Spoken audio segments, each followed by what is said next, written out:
క్లింకారా పుట్టాక మెగా ఫ్యామిలీలో అన్ని మంచి శకునాలే అన్నట్టుంది. Mega power star Ram Charan doctorate అందుకున్నారు. సినీ పరిశ్రమకు ఆయన చేసిన సేవలకు గాను మెగాస్టార్ చిరంజీవి రాష్ట్రపతి చేతుల మీదుగా పద్మ విభూషణ్ అందుకున్నారు. 2006లో third highest civilian honour Padma Bhushan సొంతం చేసుకున్న మెగాస్టార్ చిరంజీవి 18 సంవత్సరాల తర్వాత పద్మ విభూషణ్ అందుకున్నారు. తెలుగు సినీ పరిశ్రమలో ఇప్పటి వరకు ఏ నటుడు సొంతం చేసుకోలేని నేషనల్ అవార్డు బన్నీ సొంతమైంది.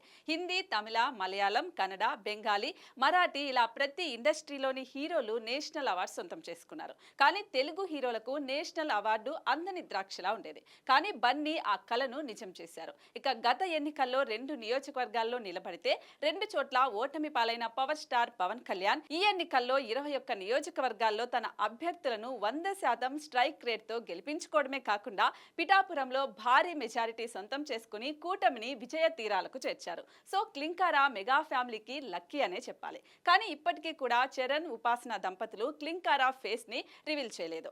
ఆలియా, రణబీర్ కూడా తమ కూతురి ఫేస్ ని రివీల్ చేశారు. క్లింకారా ఫేస్ ఎప్పుడు రివీల్ చేస్తారో చూడాలి.